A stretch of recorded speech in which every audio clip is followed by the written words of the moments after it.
Selamat pagi, selamat siang, selamat sore, dan selamat malam. Salam sejahtera untuk kita semua. Di sini perkenalkan saya Putri Angelika dari BS2 ingin menjelaskan mata kuliah dari akuntansi biaya 2 yang dari pertemuan kedua sampai yang ke-14.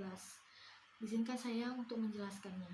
Yang pertama, saya akan menjelaskan di pertemuan kedua terdapat perilaku biaya, klasifikasi biaya. Yang pertama, hubungan biaya dengan produk, elemen biaya produksi, fungsi pokok perusahaan. Yang keempat, hubungan biaya dengan proses pokok manajerial. Dan yang kelima, hubungan biaya dengan volume kegiatan. Saya akan membahas biaya semi variabel yang artinya suatu biaya yang memiliki komponen tetap dan variabel di dalamnya. Contohnya, biaya pemeliharaan mesin, biaya listrik, dan biaya telepon. Saya akan ambil satu contoh soal yang dimana perusahaan X, anggaplah bahwa masing-masing perusahaan memiliki 3 agen penjualan.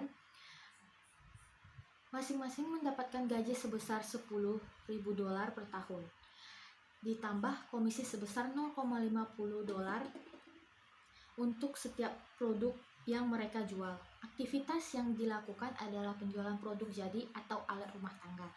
Dan penggerak biaya adalah unit yang terjual. Jika 100.000 produk terjual, maka total biaya penjualan adalah 3 dikali $10.000 ditambah 100.000 unit dikali $0,50 yang sama dengan $80.000. Apabila diketahui dari soal tersebut jumlah unit yang terjual, maka di dalam tabel unit yang terjualnya ada 40.000 unit, 80.000 unit, 120 unit, 120.000 unit, 160.000 unit, dan 200 unit. Biaya variabel yang akan kita cari yaitu biaya variabel, biaya tetap, total biaya, dan biaya per unitnya.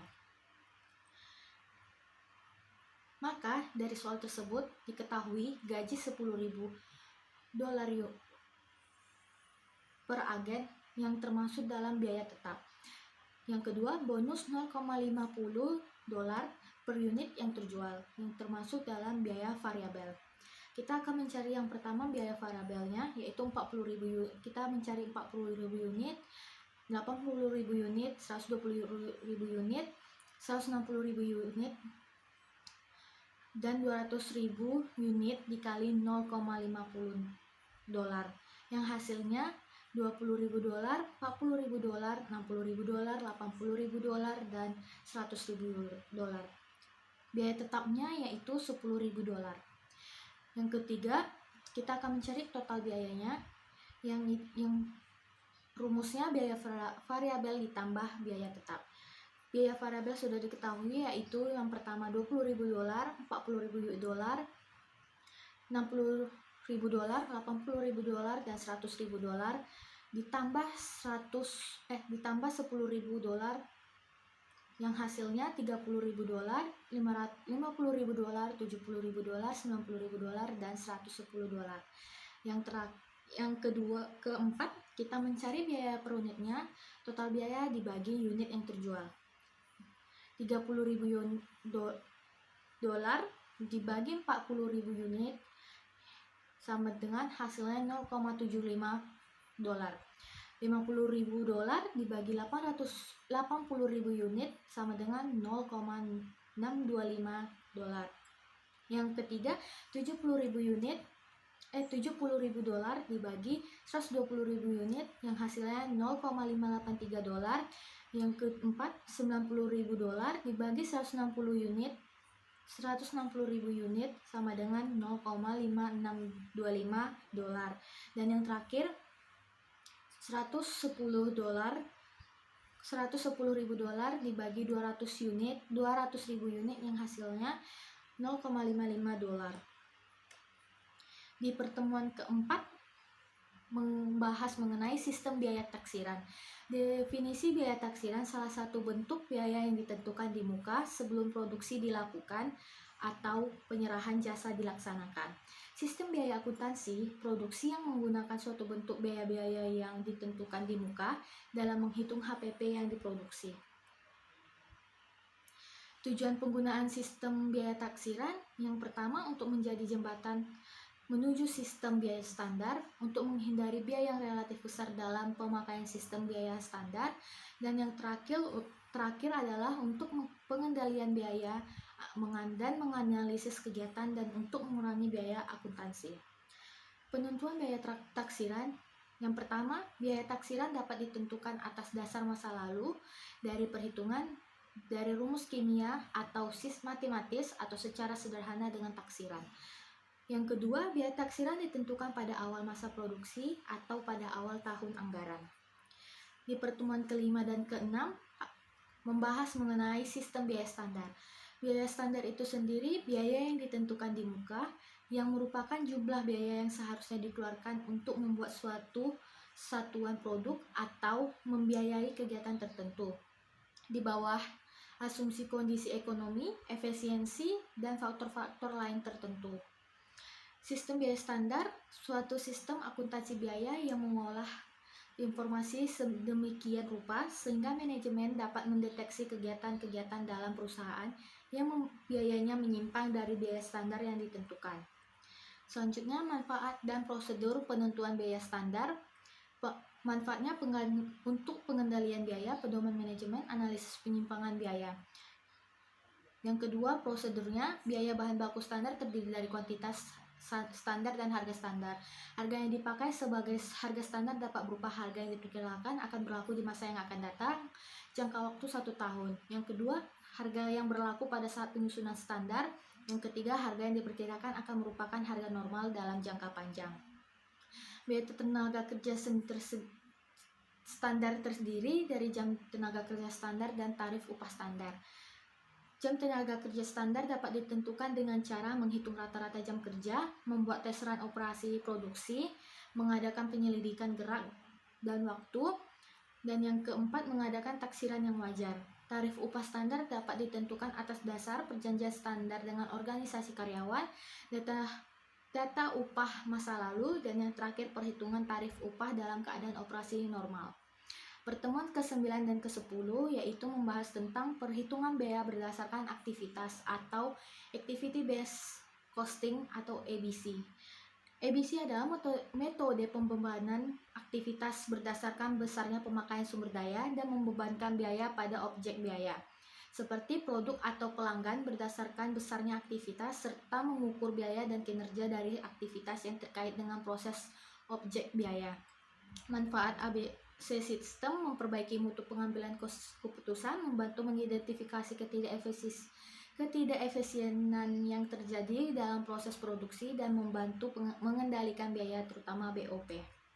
Perbedaan tradisional costing dengan ABC yaitu kalau tradisional costing menyediakan biaya produksi kurang akurat, sedangkan ABC menyajikan biaya produksi yang akurat. Yang tradisional costing tidak mengalokasikan ke produk cost secara adil, sedangkan ABC biaya overhead secara adil dialokasikan. Terfokus pada performa keuangan jangka pendek, sedangkan ABC memfokuskan pada biaya, mutu, dan faktor waktu. Proses implementasi ABC. Yang tahap pertama, memeriksa ulang seluruh informasi keuangan perusahaan. Tahap kedua, menentukan tujuan penerapan sistem ABC. Tahap ketiga, menentukan aktivitas utama yang menyebabkan perubahan pada beban tidak langsung atau overhead. Tahap keempat, menghubungkan biaya tidak langsung dengan aktivitas sehingga dapat dihitung tarif per unit untuk dasar alokasi yang digunakan untuk membebankan biaya tidak langsung. Tahap kelima, menghitung biaya tidak langsung dibebankan pada setiap objek biaya. Tahap keenam, menghitung total biaya untuk setiap objek biaya. Yang ketujuh, menggunakan hasil perhitungan ABC tersebut untuk melakukan perbaikan dan pengambilan keputusan yang relevan. Pertemuan ke-11 dan 12 mengenai hubungan biaya dan volume laba atau Cost Volume Profit atau CVP. CVP merupakan suatu alat yang sangat berguna untuk perencanaan dan pengambilan keputusan. Analisis CVP menekankan pada keterkaitan biaya, kuantitas yang terjual, dan harga, maka semua informasi keuangan perusahaan terkandung di dalamnya. Analisis CVP menjadi alat yang sangat bermanfaat untuk mengidentifikasi cangkupan dan besarnya kesulitan ekonomi yang dihadapi suatu divisi dan membantu mencari pemecahannya. Dan pertemuan yang terakhir adalah membahas mengenai analisis biaya pemasaran. Biaya pemasaran dalam arti sempit artinya biaya-biaya yang dikeluarkan untuk menjual atau membawa produk ke pasar. Sedangkan arti luasnya, semua biaya yang terjadi sejak saat produk selesai diproduksi dan disimpan dalam gudang sampai produk tersebut diubah kembali dalam bentuk uang tunai. Karakteristik biaya pemasaran banyak beragam kegiatan pemasaran ditempuh oleh perusahaan dalam memasarkan produknya, sehingga perusahaan sejenis produknya belum tentu menempuh cara pemasaran yang sama. Yang kedua, kegiatan pemasaran seringkali mengalami perubahan sesuai dengan tuntutan perubahan kondisi pasar. Selanjutnya, cara analisis biaya pemasaran bertujuan untuk penentuan harga pokok produk, pengendalian biaya, perencanaan, dan pengarahan kegiatan pemasaran. Menurut jenis biaya, yang pertama dengan cara biaya pemasaran dipecah sesuai dengan jenis-jenis biaya pemasaran. Contohnya gaji, biaya iklan, pemeliharaan truk, dan lain-lain. Yang kedua digunakan untuk mengetahui perincian biaya dan tidak untuk mengukur efisiensi pemasaran. Sedangkan menurut fungsinya bertujuan untuk pengendalian biaya pemasaran menurut cara penerapan usaha dengan yang pertama menentukan fungsi pemasaran dan siapa yang bertanggung jawab. Yang kedua menentukan biaya menurut fungsi pemasaran. Yang ketiga menentukan ukuran satuan jasa, dan yang keempat menentukan biaya persatuan kegiatan pemasaran. Yang terakhir menurut cara penerapan usaha, analisis biaya pemasaran yang dapat menyajikan ke depan manajemen profitability usaha pemasaran tertentu. Dalam analisa ini biaya dibedakan menjadi menurut jenis produk, daerah pemasaran, besar pesanan, dan menurut saluran distribusi. Sekian penjelasan saya. Apabila ada yang salah mohon dimaafkan.